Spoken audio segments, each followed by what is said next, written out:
So let's begin. So hello everyone and welcome. We're so happy to have you here with us, and this is the first of hopefully more talks to come about our men with regards to mental health, and that's why I feel the name is so fitting with Mind Matters, because here we also try to address all the things that we might feel and all the things that we're also not certain about how to compartmentalize. We're not really sure what to make of. So these are the things that we're kind of trying to bring to the surface and share. And yes, with the intention and with hoping that everybody is able to find some benefit and most importantly, some healing from it. So yes, just that you know, I'm Natalie and I'm currently here in India, and Elizabeth is joining me, and Elizabeth is a super special friend, and she is also my mentor and KL, who really helped me kickstart everything with Airo Yoga and really has been such an amazing support in my life. And she's been there through so many of my through so many parts of my life and so much of my process. And I really look up to her so much because I feel that I have learned so much from her. And one of the great things that I love is that she has really taught me and showed me how to tap into my authentic self and how to really embrace all sides of me. So my whole spectrum of emotions.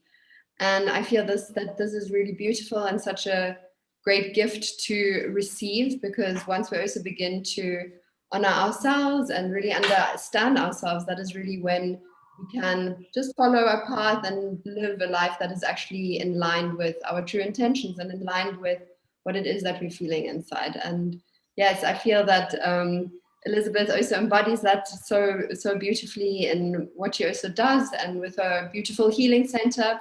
So her and Zarol, one of the participants, they have this beautiful studio in KL, and I have visited many studios in the world, but this is definitely such a special place because it just embodies everything. It embodies music, it embodies body work, art, yoga, Pilates, and it is just, it's a very, very special place. So some of you are familiar with our body space. If you guys ever go to Kuala Lumpur, make sure to check it out.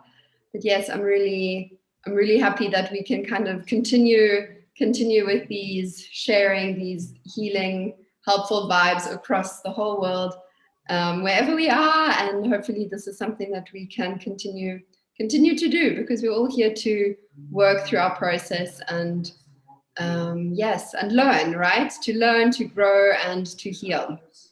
And we're all on different paths and on a different spectrum, but all in the same direction, I feel.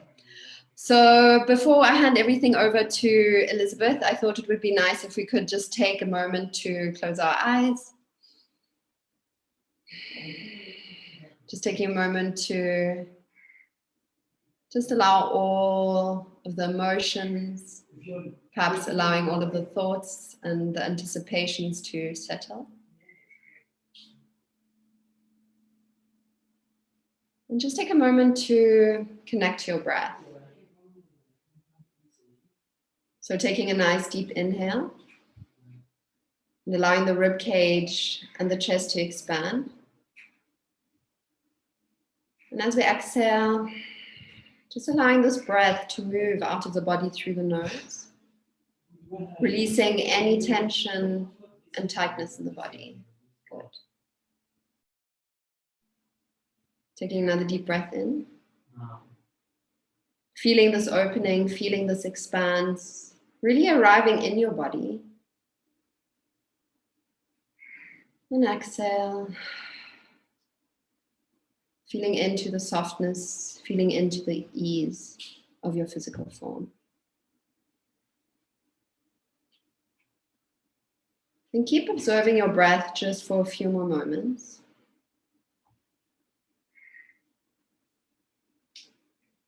Perhaps connecting to the ground that you're sitting on, whether it's a chair or a bed, or the ground.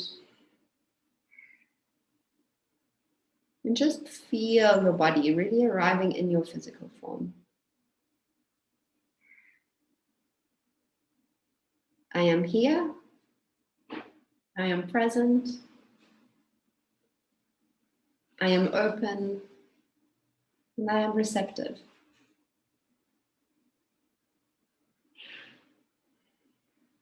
I am here. I am open. I am present. And I am receptive.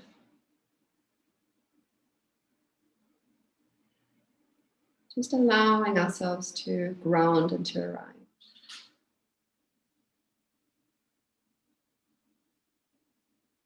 Still feeling the breath in the body.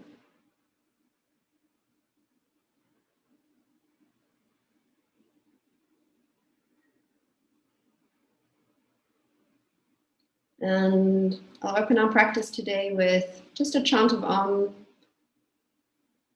It is a vibrational sound that can manifest and create so much beauty around us.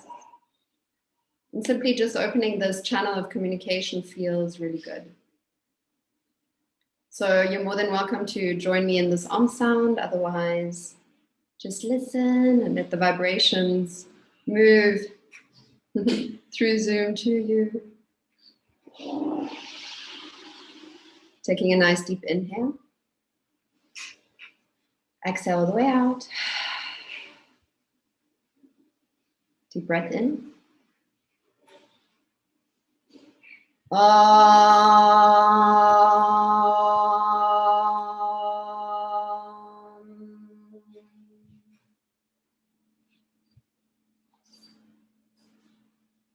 Let the vibrations linger just for a moment. Finding a smile on your face. And then very slowly begin to open up your eyes.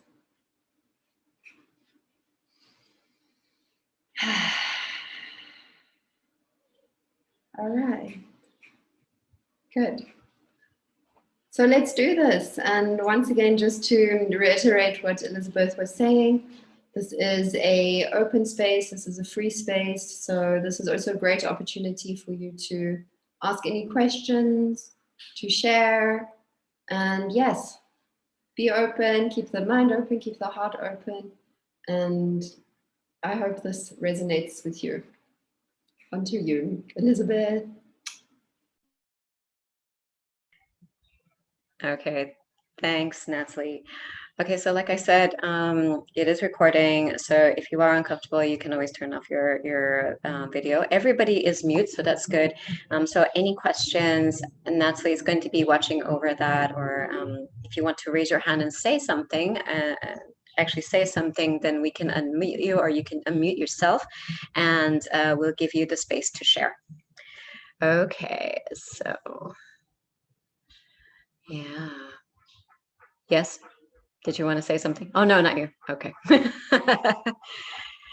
Okay, cool. All right.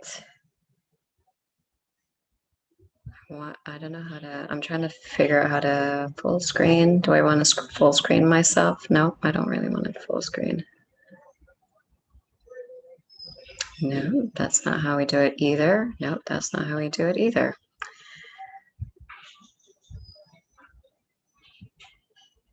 Okay.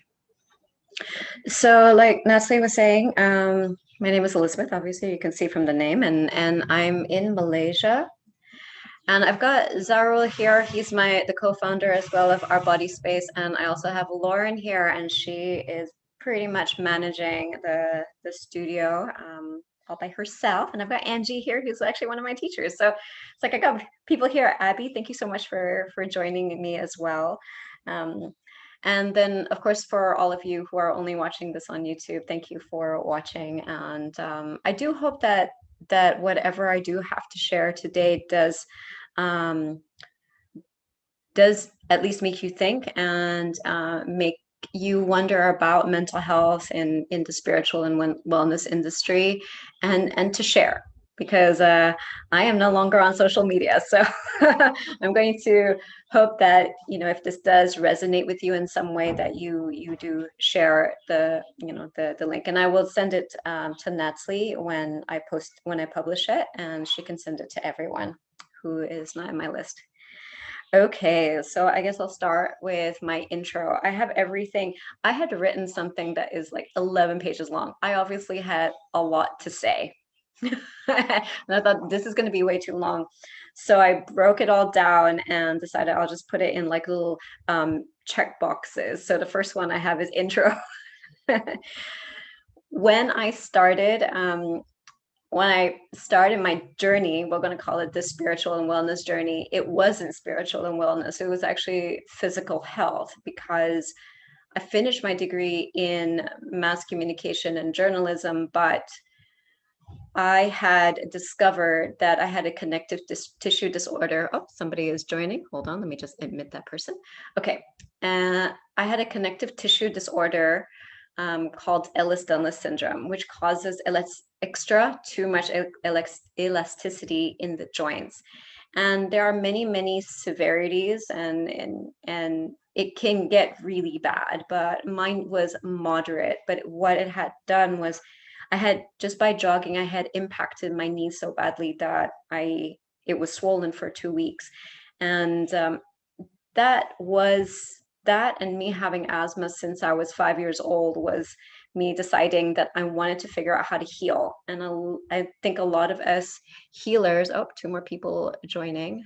Okay, hold on 1 second. Let me just make sure that okay. Make sure I've got everybody here joining.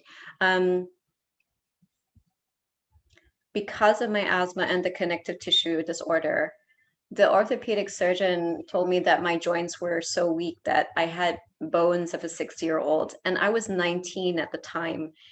And that really drove me to want to understand my body more and to heal. And I think a lot of us come into the healing industry starting off with figuring out how to heal ourselves. And so I was a fitness instructor first, right after my degree, working at the gym. And then eventually I got into teaching Pilates and physiotherapy-based Pilates. And there are many different types of Pilates out there, but this was more physiotherapy-based.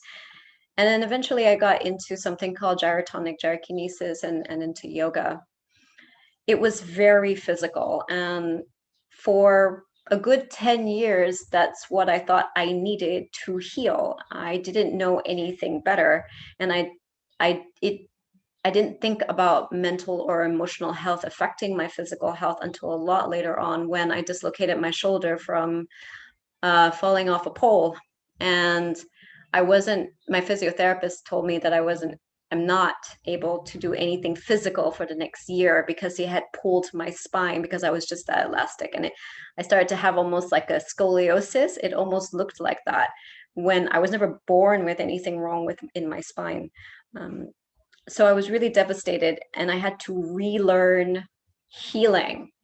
And I had a little bit of identity crisis, because who was I if I wasn't a Pilates instructor? Who was I if I wasn't a yoga teacher? Who was I if I wasn't a physical educator? And that's how I saw myself. But eventually I got into meditation. There was a little bit of resistance, because I come from a Catholic background, and I was very much forced into it, as we are when we're born into it. And I had I had a reservation, or not really reservation. What's that word I'm looking for? A resistance to anything religious or spiritual. But eventually I decided to try meditation, and I dove into many various meditations, whether it was in yoga, finally deciding that I was going to try the kind of yogic meditation that I never did before. I tried Buddhism kind of yoga. I did Vipassana, the 10-day silent meditation twice, silent retreat. So many types. I remember jumping in Kuala Lumpur. I remember going from one center to another center, trying different types of meditations, like transcendental meditation, Raja Yoga meditation, tons.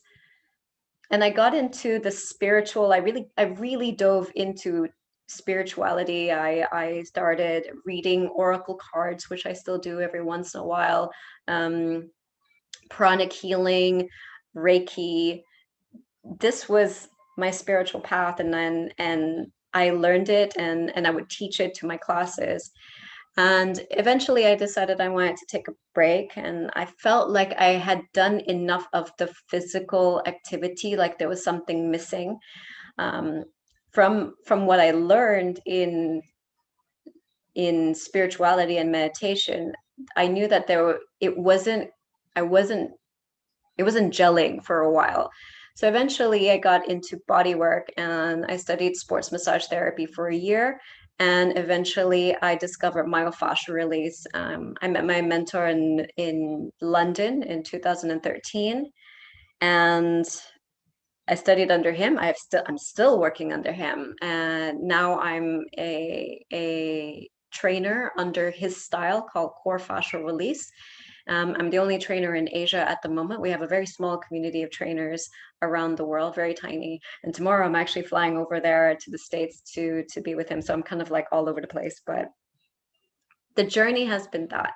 I came back to Kuala Lumpur, to Malaysia, with the idea that I was going to be a body worker. What I liked about myofascial release was it was a combination of understanding that physical pain wasn't just physical pain anymore. Physical pain can stem from traumas, emotional and mental traumas. And I loved that because it was something different and it was something new. It was definitely different from the 1 year of sports massage training that I did before that. And it was definitely different from the Pilates training that I did way back in 2003, where we weren't really at the time talking about emotional health and mental health affecting our physical health. So this was big for me. And so that was in 2013. That's when I discovered this whole idea of the vagus nerve and the fight, the flight, the freeze, and all of that stuff. And so I got back, and I started teaching Pilates again. And then Zarwell and I decided to finally open up our body space in 2015 or 14. I can't remember, 14, 15, 15. Okay, he's smiling at me, something like that. So anyway, a long while ago. And it's been a roller coaster. I didn't think we were even going to open up a studio. That really wasn't in my plans, but we offered group classes, many different yoga and Pilates group classes, other types of meditation group classes, workshops, courses, various teachers like Angie and Natalie coming to visit and teach private sessions as well. The start of Airo Yoga was in Kuala Lumpur, and we were so happy to host Natalie when she came up with the idea. It's been amazing. And if looking back at it, we did so much. In the middle of all of it, I wrote a book with Noah called The Body Mind Core for Movement Therapists in 2000. It was published in 2017. So it was a wild ride. So I'm going to fast forward to 2020 because that's when things started to go downhill. Do I want to say 2020 went downhill? Probably not. It was a lot earlier. It was probably around 2000, at the beginning of 2019, it started to really go downhill, or even after I published a book. I started to feel very empty, but I was driven to want to do more. And I felt like I couldn't stop the train, but I was triggered by everything. I was angry all the time, or sad all the time. I was always looking for another tool to help with, to deal with things that I wasn't able to let go of. Journaling, breath work, fasting, whatever, really. There was so much that I was dabbling with at the time. But I was slowly falling apart and just trying to keep myself together because, well, I didn't feel like I had the freedom or the liberty to fall apart if I was a teacher and a trainer and a business owner. So I kept up this very much I'm fine. I'm actually doing well and I have everything. As you can tell from the story of my history, I like to believe that I was successful and I had everything and I had done really well. If anything, I felt like I had no right to be sad. I had no right to be down. I had no right to be in pain because there are people out there who are struggling and suffering more. So I kept it very much to myself for a really long time. But by the time the beginning of 2020 came about, I was burnt out. And we had just finished bringing my mentor, Noah, from the States to Malaysia to complete the level 3 of my trainees of body workers. So they're all level 3 and the only ones in Asia. Hooray, I guess. So when he left, the pandemic hit.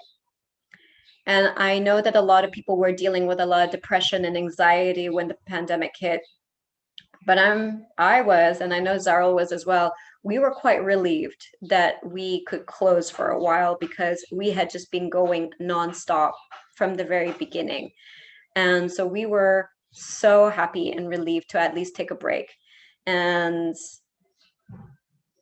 from there, I started to teach for free on the Our Body Space social media account. And the reason for that was I was feeling the anxiety that everybody was having and the depression of staying at home. So I offered free sessions, and Zarul also offered music sessions, sound healing sessions almost every day for 3 months until May. And the idea was to alleviate people's anxiety and depression. And it was good. We got a lot of following. We had a lot of people from all over the world tune into us, and it was great. And in my mind, I mean, call me really idealistic to think this, but in my mind, I thought that this new normal was going to change the way people thought and, get people to calm down, but it didn't. In May, when we opened up in Malaysia, the city felt louder than before because everybody was excited to come back to normal. So the constructions happened again. It was loud. There was more traffic on the road. We all know around the world that face mask became the number one trash all over, just around the streets everywhere. And it was painful. It was so painful to see. And on May 18th, before that, I was still offering meditations. No matter how angry I was, I relied on my tools that I use and I knew and I learned and I taught all my tools to help me with dealing with the anger and the frustration that I was feeling inside. And I really relied on offering the free meditations every single morning to get me by. And I would walk my dog at 7 in the morning to my studio, which is all of like 15, 20 minutes from my home. But on May 18th, on a Monday morning at 7 a.m., I was assaulted by 2 men on 2 motorcycles. They were teasing me and they were very young. And they decided to attack me. Nothing was stolen. They just ran me from behind. They circled around me and ran me from behind when they realized that my dog is actually not very aggressive at all. I was really lucky because they were going to go at it again, but then another motorcycle had passed by and they stopped and then they rode off. And I went straight to the police station. I had even put it up on social media. And I went to the police station. I reported what had happened, but because I didn't get the motorcycle license, there wasn't much that they could do. At the same time, I came back. I came out of it with scars, so deep scars on my knee and my legs, but nothing else. I was physically fine. So much so that I really wasn't taken seriously in the police station nor in the hospital. They just thought I fell off a bike, even though I said I was attacked by 2 guys on 2 motorcycles. And that was the most painful, that I wasn't validated. And it almost felt like the most important trend at the moment and most important thing at the moment was COVID-19. Everybody being stuck at home, right? So staying at home, social distancing, that was the big deal. If it had nothing to do with COVID-19, it really wasn't important. I obviously could walk. And so that was also very painful. The things that I started to post up on social media, oh, don't worry. Hello. You can just join in. And we're recording as well, so you can catch up later on. When I posted things up on social media, I was really disappointed. I got the get well soon, which is good, get well soon. I hope you're okay, get well soon. There were comments like, yeah, it's a shame what happened to you, but it goes to show that it's dangerous out there. I'm like, okay, that's not really what I wanted to hear. And I would post, yeah, I stopped at that because I thought that's it. I'm done with social media. I don't know what's going on anymore. And so I left social media for about a month to take a break away and to heal. And I was doing all the tools that I was given. Again, Ho'oponopono meditation, breath work, eating well, prayers, just being able to let go of the trauma. Eventually, as the month went, I was able to sleep properly without the image of these guys hitting me again. Like for a while, it felt like that. It was like they were hitting me again and again and again. And that went away because I was able to forgive them. It made it a little bit harder for me to forgive authorities because I just have a problem with authorities in general.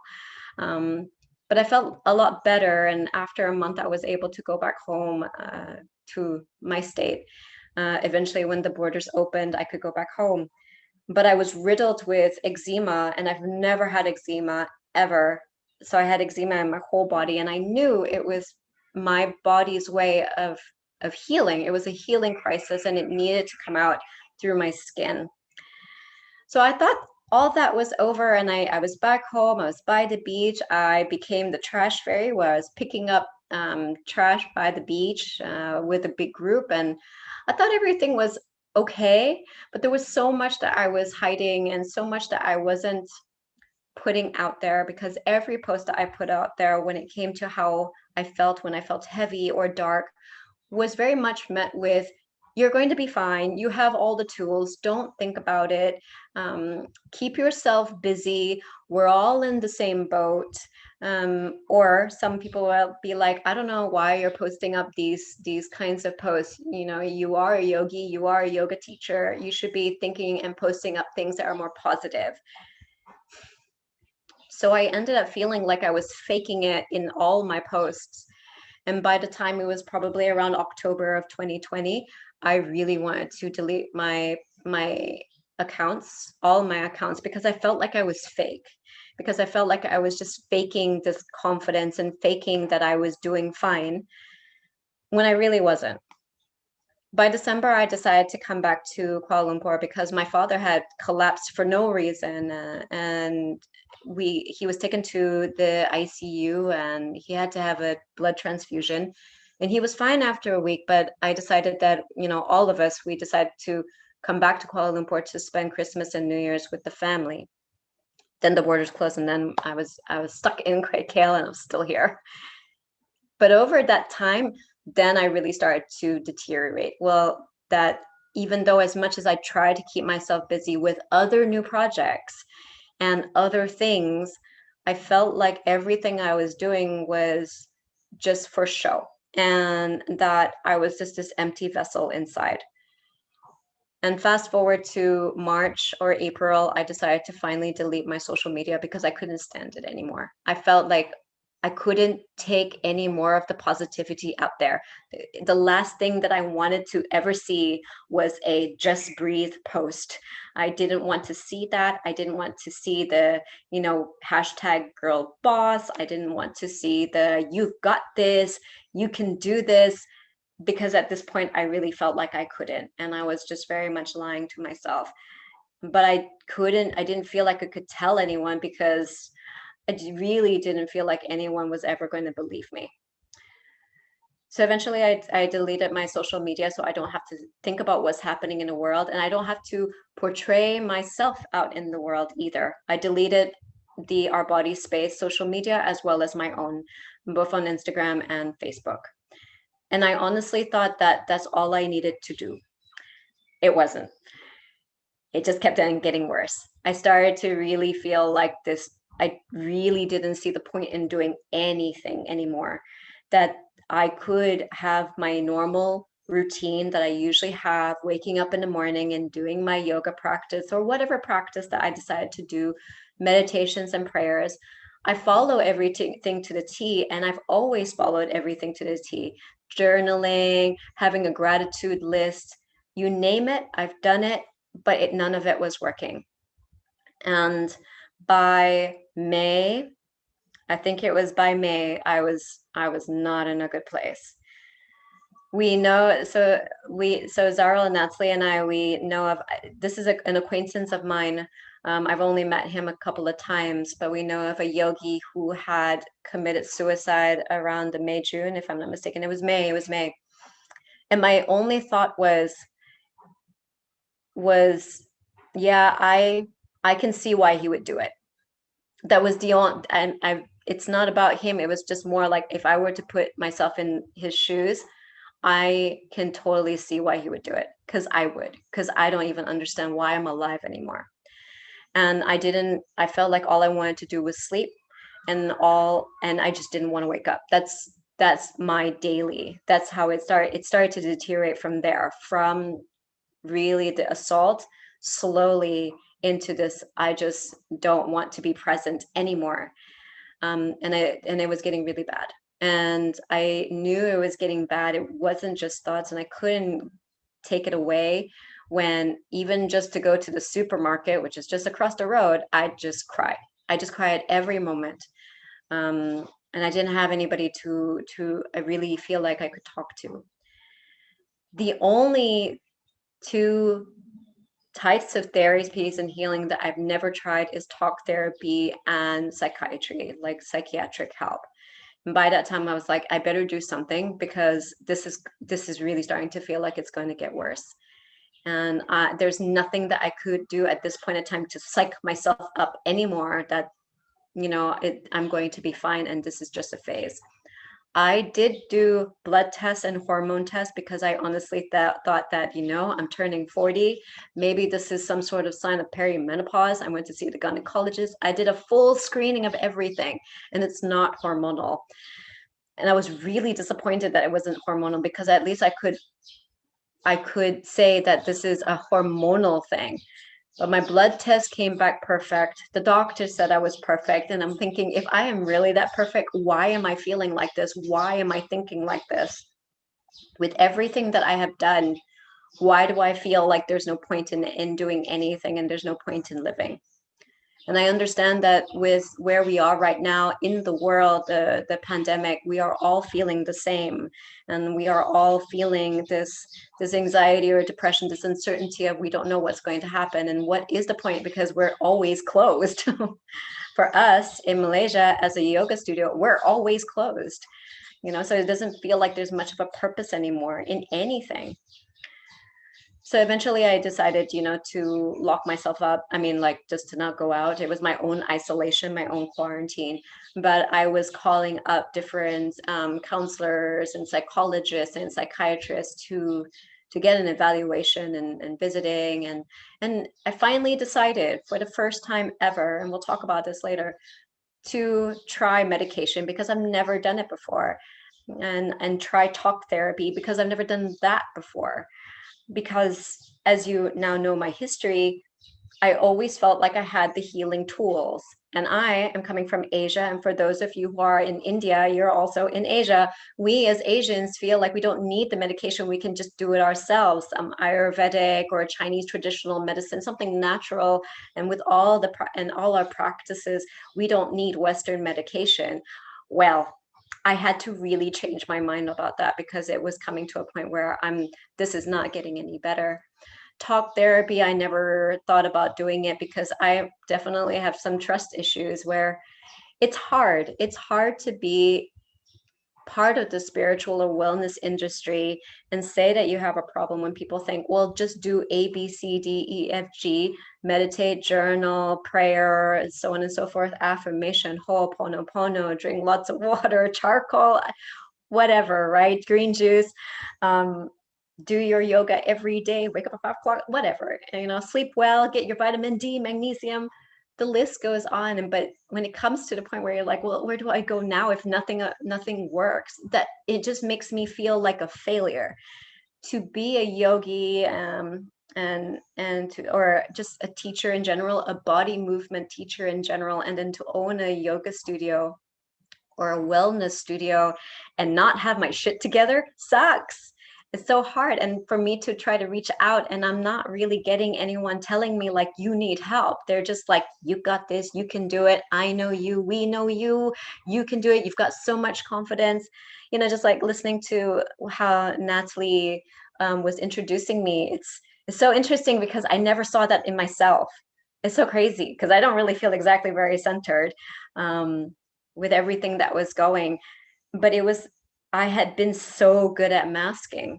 And this is obviously something I've cultivated since I was a child.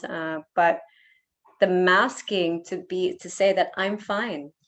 Now, I think the majority of us here, and for those of us who are going to watch this, I think that the people who I had invited are mostly from Asia. But I say that this works for the rest of the world, anywhere really, where we may have been brought up in a culture or family system where we were not allowed to have emotions. And if we were to even have emotions, it was dumbed down. A lot of us were trained and taught when we were children to be seen and not heard, and that emotions are unnecessary and don't think too much, or to suppress everything down, keep ourselves busy, hustle. So then we just end up not really acknowledging that we have all these emotions. And eventually, like what happened to me, it was deteriorating, but all I needed was the assault to knock me out completely, and to really, and everything felt like it just kind of toppled all together. Like I was a Jenga, and all these pieces were coming off over my 40 years. And all I needed was the assault to knock out that bottom wood stick, and it just toppled over. And there was nothing that I could do anymore to fake that I was okay and that I could handle it. So yeah, to do talk therapy, that was actually very hard to finally come to terms that I needed to talk to somebody about it, and I needed medical assistance. There's a lot of stigma that people believe you can get addicted to medication. Don't go that route. But I felt now that I've been on medication for a little more than a month, I needed that to at least be able to breathe, like to come out of the water of what I was going through and say, like, I may not have a purpose right now, and there may be no point for me to wake up, but I'm happy to wake up. And I'm actually now happy to go back into my yoga practice that I didn't want to do before because I didn't see the point. And I'm happy to go back into my meditation, and I feel better in my meditation. And this really has been with the help of my psychiatrist and my psychotherapist together as a team that I see almost every week, because I see my psychotherapist weekly, and then my psychiatrist I've seen like maybe once every 2 to 3 weeks, to be able to see where I am now in my mental state, in my mental health, and whether I can start to wean off the medication that has been helping me. So over this period of time, I feel like what hasn't been said is I'm not the only one. I know that I'm not the only one who is feeling this way. I know that my followers, well, ex-followers, since I'm not on social media anymore, but the people who once followed me, my subscribers and all that, they were also going through depression, anxiety, and they're looking up to me for some sort of, possibly an answer. And here I am giving some sort of positivity, but not actually believing it myself. Talk about toxic. I've talked to Abby a few times as well. And maybe Abby will share a little bit of her experience as well.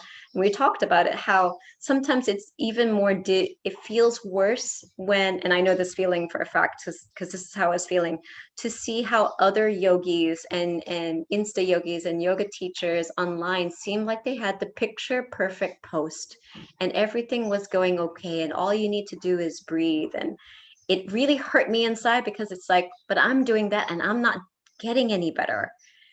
And I just didn't want to see these yoga teachers anymore, those yoga influencers, or those it could be even Pilates, anybody. I mean, it could be a spiritual guru. Everything they were saying, I felt like I was doing, but I wasn't I wasn't coming up with the same results that they were coming up with.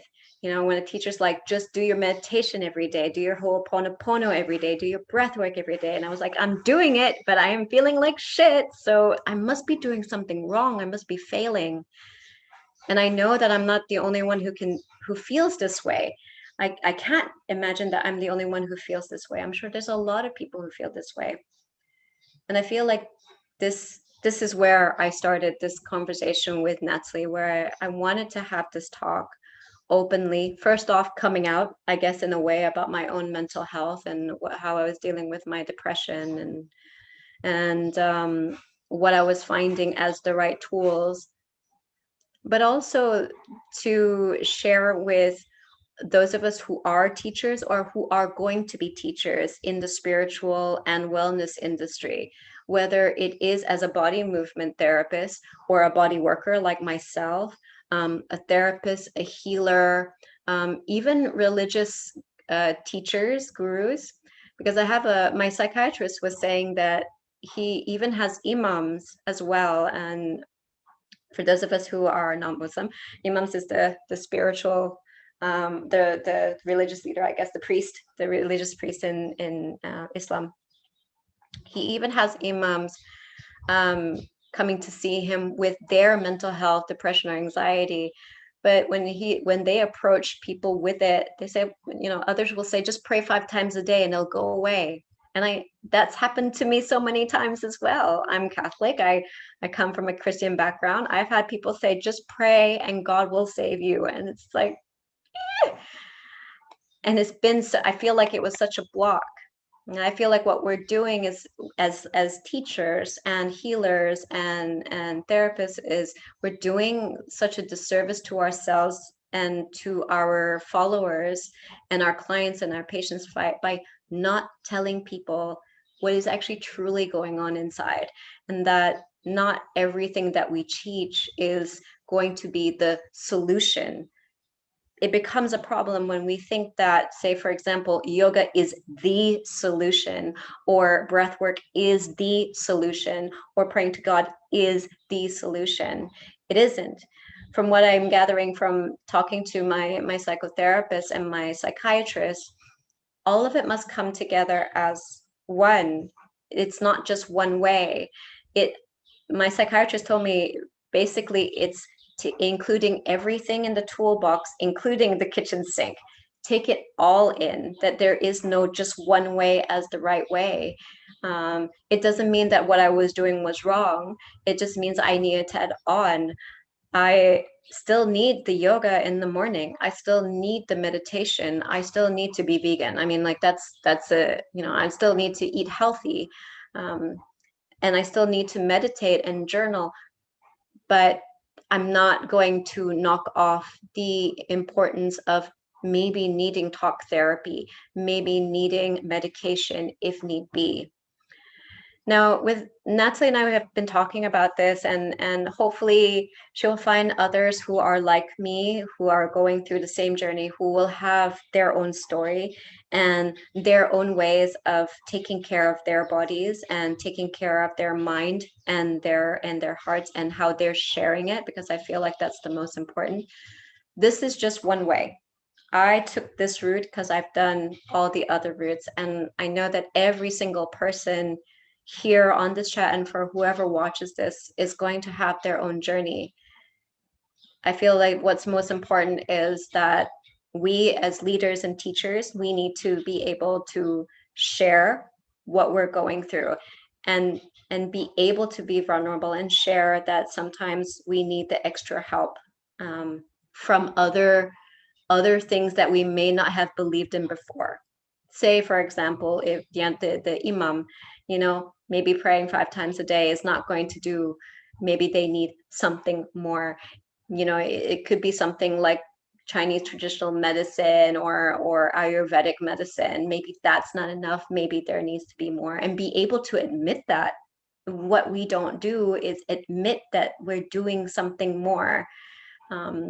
That's a massive disservice to our community and to our followers. Yeah. And so that is pretty much, let me see if I covered everything. So yeah, background, physical health, movement, body work, spiritual, business. Yeah, I think I've got everything. Yeah. So before I continue with what I feel like, are its advice, I do want to just open up to anybody who has questions, Natalie, or do you, I don't know, where is my, Anyone okay. want to ask anything? Or any comments before I continue? Any shares?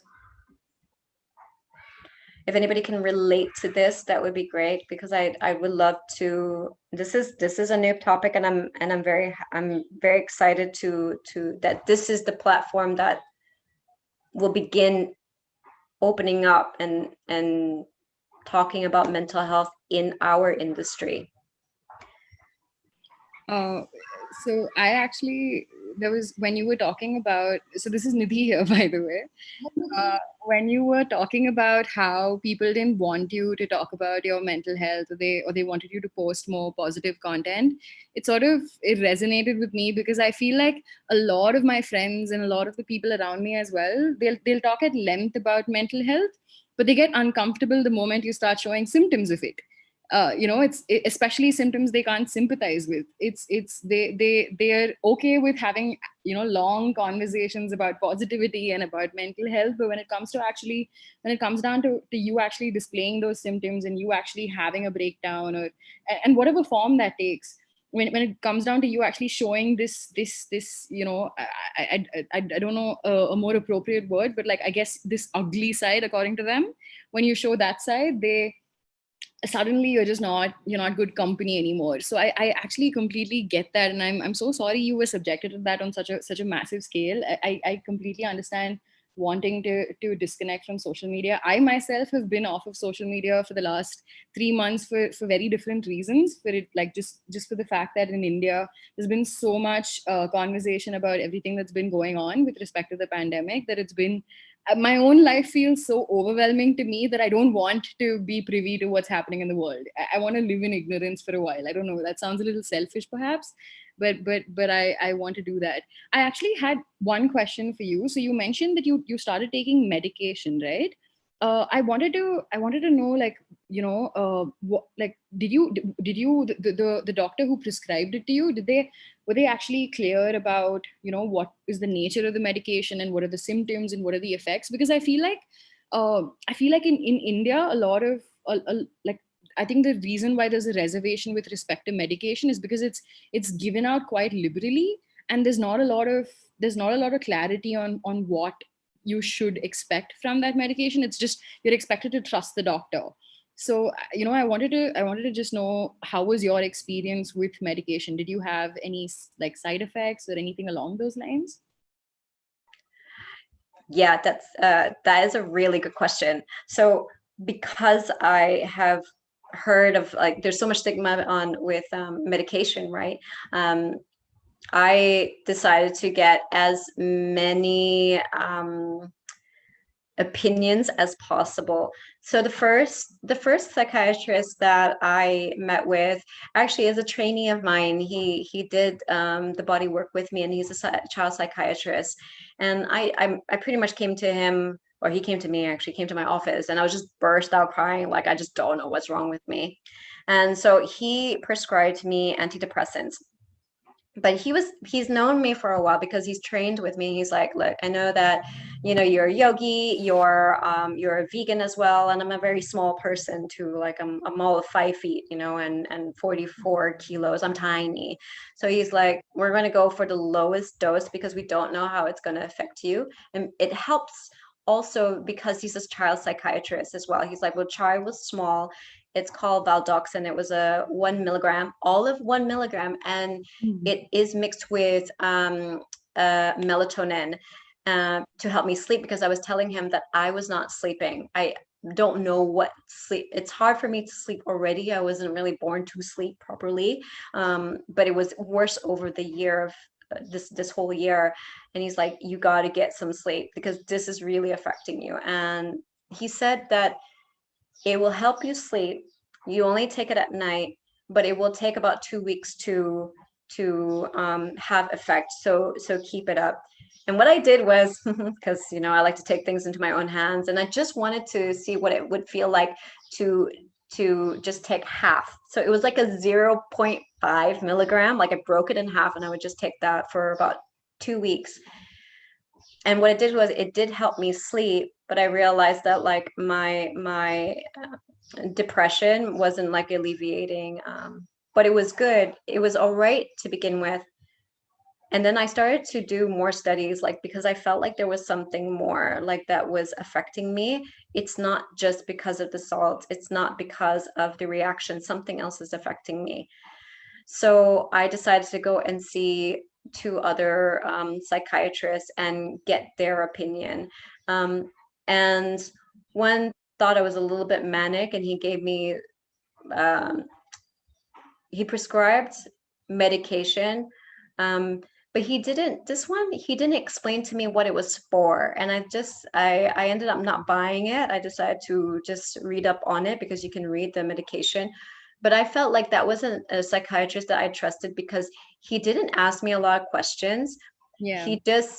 All he did was just listen to me for about 15 minutes and prescribe me something. And I thought, like, this is a psychiatrist that I don't trust.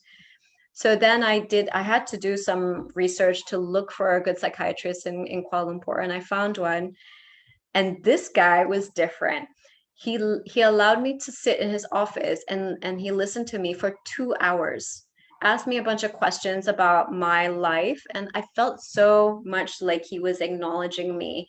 He wasn't judging me, and he wasn't making these quick decisions in 15 minutes about what was going on with me and what I needed.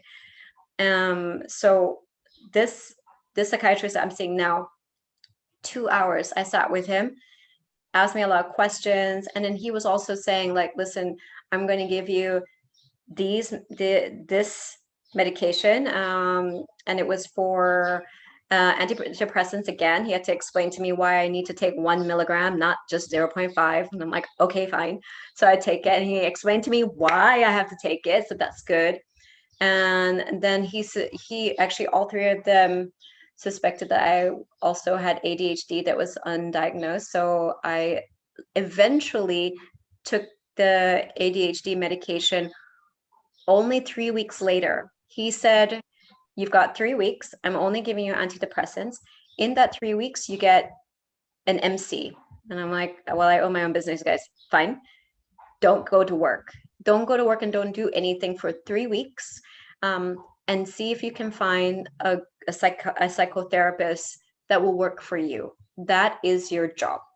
And that was it. I felt like that was perfect, because he wasn't just pumping me up with medications and charging me for, like, it really wasn't anything. It was just for the 3 weeks, it was just antidepressants. But he's like, this is your homework. Go look for a psychotherapist, and don't go to work. Don't do anything that's work related. Heal, sleep all you want, eat all the junk food you want to if you need to. And then I found my psychotherapist, and then we went on from there. You do need to get second, third, fourth opinions if possible before making a decision on who's the right psychiatrist, because it's true. It's like doctors as well. You don't really know who you're going to trust. And I think you have to gauge as well whether they really are there to help you, or are they there just because you're a patient and you're just there for them to prescribe medication and then walk out the door. Yeah. So it really does take some time. It did take me some time to really, about 3 weeks, to be happy with who was going to be my therapists. And I think the thing is with I don't know if this is the same there in Malaysia, but here so I've been attempting to find a good psychotherapist as well.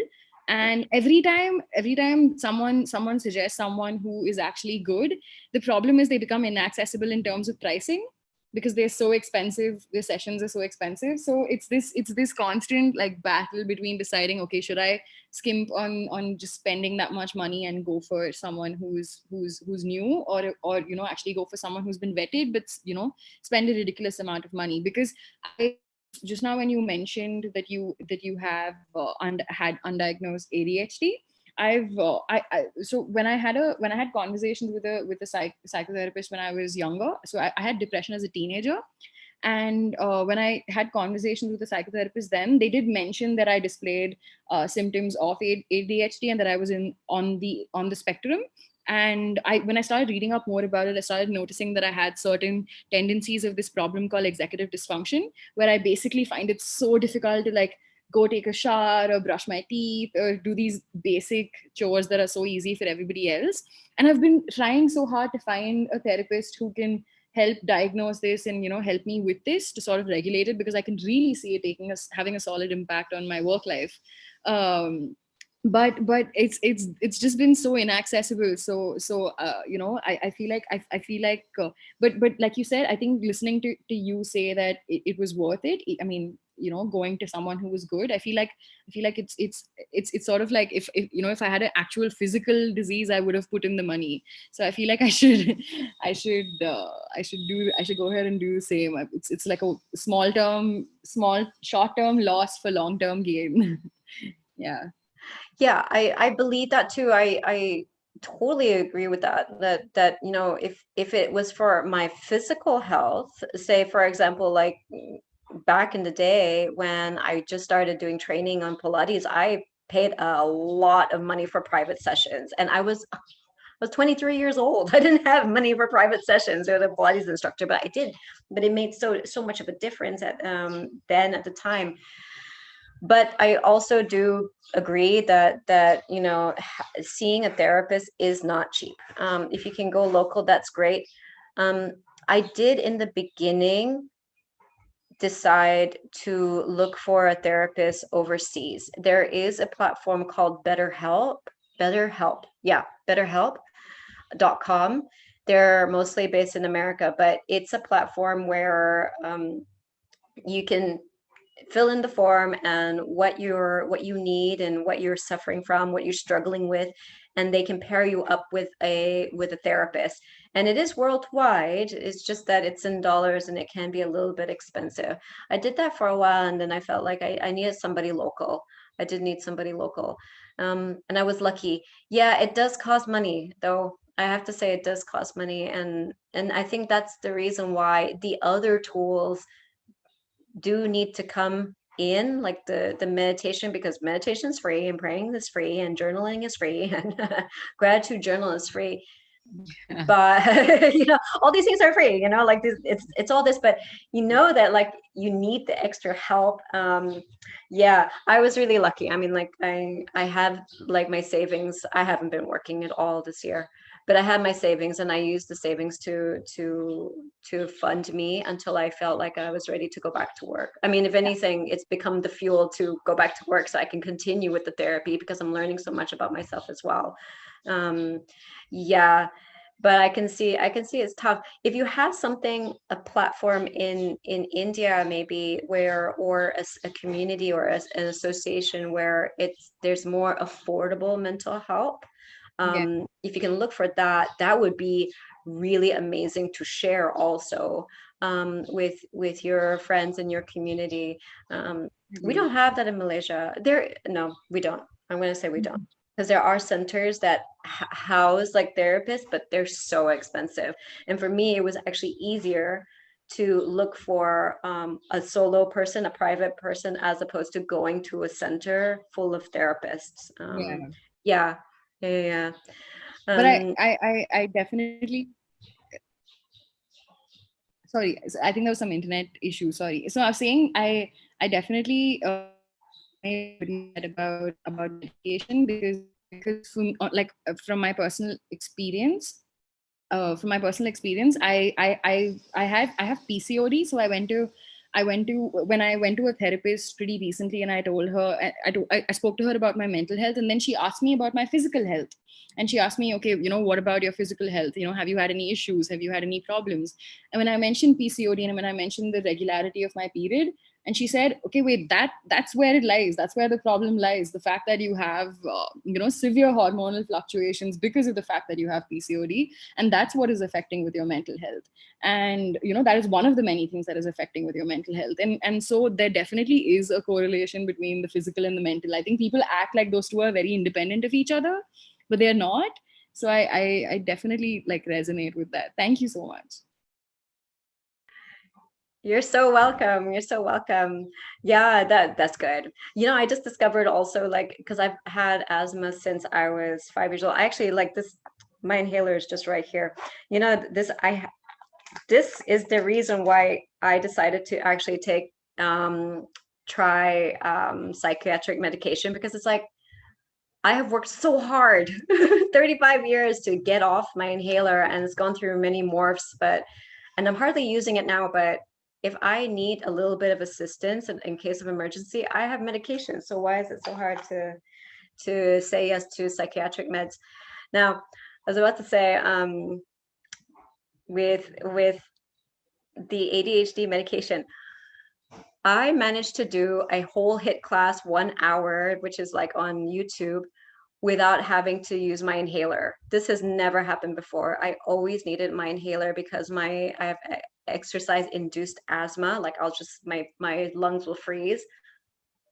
And I started to talk to my psychotherapist and my psychiatrist, do you think my asthma my whole life has been affected by just my mental health? And she said, yeah, it could be either or, my lungs affecting my brain or my brain affecting my lungs. And it's incredible.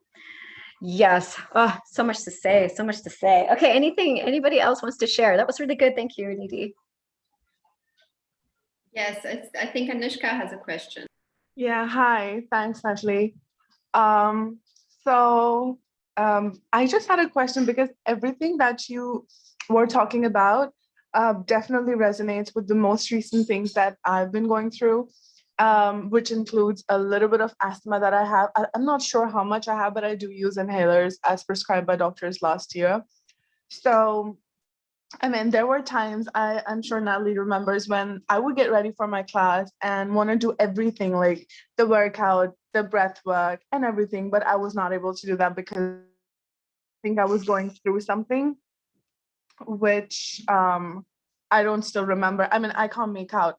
I did manage to get through it from the medication, of course, the antidepressants, but I didn't take it for too long because I thought that it's just I just keep on forgetting things. So I think 4 days of antidepressant and I'll forget every second thing. So I just wanted to ask you, what would you do on the days when, once you were on the recovery part, we don't recover overnight. So once you managed and you find the tools, and then you were on the recovery part, and then you would want to just, go for exercise or Pilates or whatever you want to do physically, how would you do that? Because for me, I'm still struggling, because I'm happy, thanks to the friends and people I have around, but then I still can't get up and work out at times. Like, for example, Natalie, you remember for the last Sunday, I got ready, and that was it was a very strong move that I got ready, went to her house, which, we were trying to figure out. And in the middle of the road, when I couldn't figure out the house and everything, I just had the crying spells again, because I thought, this is not meant for me again. Something is going bad, because, I am a dog lover and never afraid of dogs, but the dogs would bark at me. And, signs like a little signs that I'll see on the road, and I'll just cry. I just went home like a loser that day. And I was like, why can I not, exercise or do Pilates that I'd love to do? And I don't have the strength, from my brain, no strength. And sometimes my trainers would call me from last 2 days and they'll be like, get up, and we're doing it. But something would come from my side and I'm unable to do it. I dress up, but I'm not able to do it. And I don't know why does that happen. That's really weird. And I'm still struggling to find out what's happening. Thank you. I'm going to straight away say that I don't have the answer. That's what I've learned. I've learned that I don't have the answer. If anything, my own journey has made me feel very humble, knowing that I don't know. I don't have the tools. And if you have tried everything, like I have tried everything, and you still don't have the will, and you have these moments that you're crying, you need to seek help. That's all I can say. Like, if it's not psychiatric, and again, seek another opinion. Try counselors, psychologists, psychotherapists. I think the journey for that one, just having to find the right person to talk to. Most of it is trauma. I mean, like, I think we all know this, as yogis. Most of it is some sort of childhood trauma that was never acknowledged. I think a lot of us believe that we don't, because I had a client this afternoon before I came online. A lot of us believe that we don't have the right to feel sadness or pain because we are fine and because we have everything. Because we were taught from a young age that, like, you're not allowed to cry and you're not allowed to have emotions because you have everything. You have a roof over your head, you have food. What else do you need? And so we have our emotions invalidated. So, I don't know what was going on in your life and your traumas. And there are some that you may remember, and there's some that you possibly have completely forgotten, because that's what I've discovered in my own psychotherapy sessions. There were so many things that I had completely forgotten that had happened in my childhood that was still affecting me to this day. And it is through the talk therapy that is, I find, the most important to uncover these little things. And if you have a good therapist, they're going to ask you the right questions to make you go, ah, that's so true. But yeah, I don't have the answer. And it's really about finding the right relationship with the right therapist, and yeah, to me, if you've done everything, if you've done everything, then it's about looking for help where you don't expect to find it, and you would have resisted before, like me. Like, for a long while I was resisting the medication and the talk therapy, until I decided, no, I need to do this now. I need to be open to the possibility that it could help me. Yeah. Uh, is there something I could add to that? Sure. Would that be okay? So actually, Anshika, there was something that my therapist told me once, and I would love to share it with you and with the rest, with everyone else. She basically mentioned how everything that we feel, and every bit of stress and everything that we feel, is an instinctive act of self care. It's essentially our body giving us feedback. It's like a check engine light, sort of telling you that you're supposed to be putting yourself under servicing and maintenance. So she used to tell me that, like, every time you feel anything, if you feel like an outburst of like sadness, or if something feels like it's happening for no reason, it's not happening for no reason. There's always a reason. So it's an instinctive act of self-care. Everything you're feeling is an instinctive act of self-care. So if you're unable to like identify it by your own means, like, just as Elizabeth mentioned, you should definitely seek help to find out why it's happening. Thank Yeah, you. thank you guys. I mean, I hope that I find someone, but in the meanwhile, like, I've recovered a lot from the medications that I took, and the people definitely that would help me was absolutely ghosting the people that I thought gave me toxic vibe. Like, I don't care. I really don't care anymore. If this was making me a badass, I really don't care. I just closed the doors without giving any explanation, and I just went out. So I mean, that really helped me. But going to the class and still being able to work out, I think I'm gonna just push myself. At maximum, I'm gonna just end up crying, which normally also happen, but I'm gonna push myself because a little bit of walk, a little bit of exercise does really great things to your brain. A little bit of movement. So I know that movement's gonna help me. It's just that I have to push, and I have to push a lot. And I've been, at peace for a longer time now. Like, I've given myself enough time, I think. I cannot wait for, the moment that I will start moving, because one day if I start to exercise, I know I'm not gonna stop, because I was not the girl like this. So yeah, and I hope that happens soon. Yeah. And I can always pick you up. You can always reach out to me. I'm literally just like 20 minutes away. So Yeah. if you come to class, I will pick you up and be at the road show. So bring you into Yes. And another thing I also just wanted to add to that is, and I'm, I'm also here, is this communicating of also what it is that you need. So if you know what you need, but sometimes I just know like that we know what we need, but we feel that we cannot communicate that, or we feel bad communicating about it. Try that, right? And you can even test it on me. So if there is anything that you need, whether it's like, Natalie, can you just come and pick me up, or can we go to coffee, or I need this right now. I feel that a lot of the times can also really be helpful for us to already seek out what it is that we need, to seek out that help. So ask. And yes, as I said, I am here, and I'm happy that you're already taking the steps forward. And yeah, I really feel that you're doing good. But we are here. We're here for you. Thanks. I also wanted to add that, there are days that, those days when I don't feel like doing any kind of physical movement, I do put on YouTube and at least do something on my bed, like that could be a 15-minute something that is just like me lying down and just hugging my legs into happy baby pose or something. Like it is the little things. Like I'll just push on to the little things, and if I cannot for the life of me get out of my bed, I will do it on my bed. I will do a child's pose or something on my bed. At least it's something.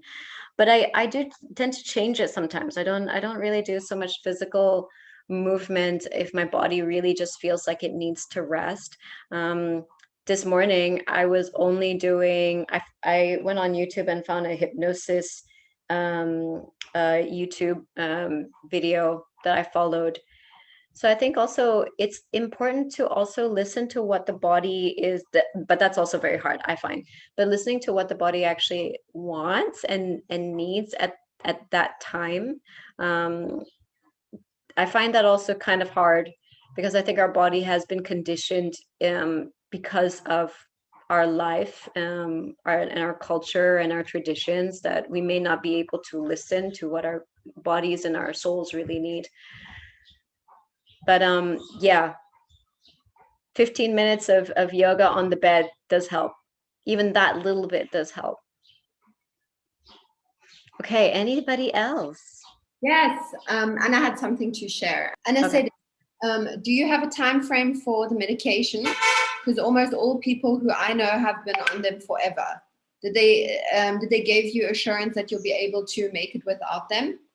And then also it's important that people know that this is a regular lifetime process. It's a work for life, working on ourselves and with every tool available for us. Yeah. That goes without saying. I think like this whole journey is lifetime. My psychiatrist says like, well, he said that, it took you this long to get you here. It might take you just as long to get back.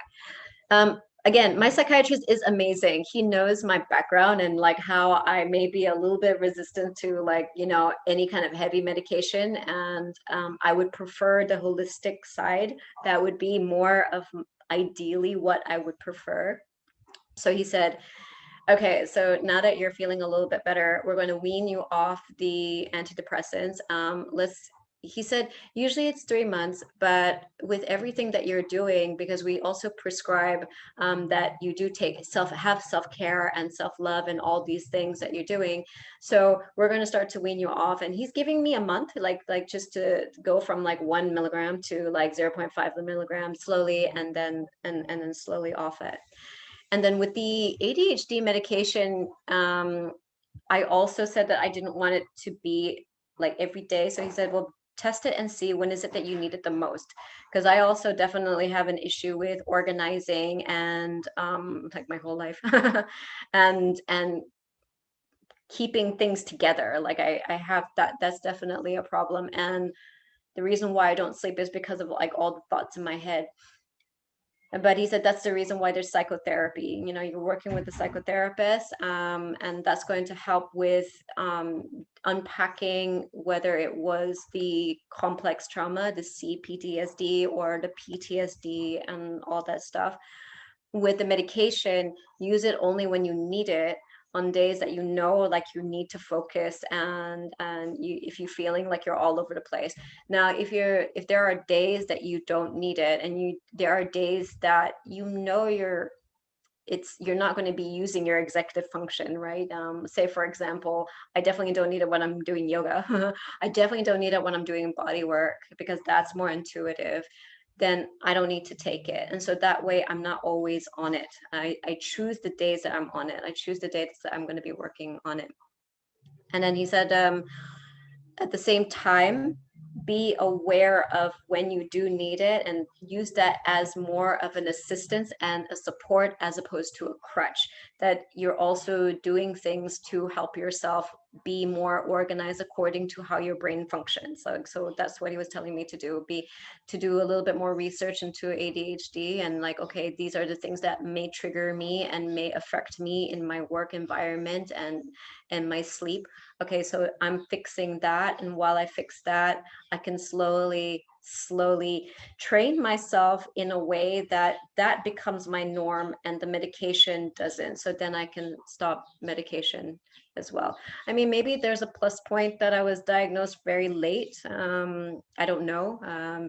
He did say that even if you're diagnosed as a kid, they're taught the same things, because they will teach their children with any kind of mental issues to train them first, do homework first, and then there's medication, and then slowly, once that training becomes a habit, slowly take the medication away. I think that is the most responsible thing any doctor can say to anyone, that like, this is not meant to be a forever thing.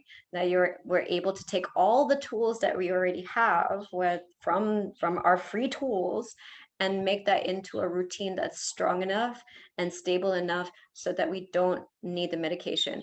But as I had shown you with my inhaler, as much as all the work that I've done, it has been 35 years, and there's once in a while I do need it, because there are some periods of time, I will never know why, it will affect my lungs, and I will need my inhaler to help me out. And I feel like the medication is the same.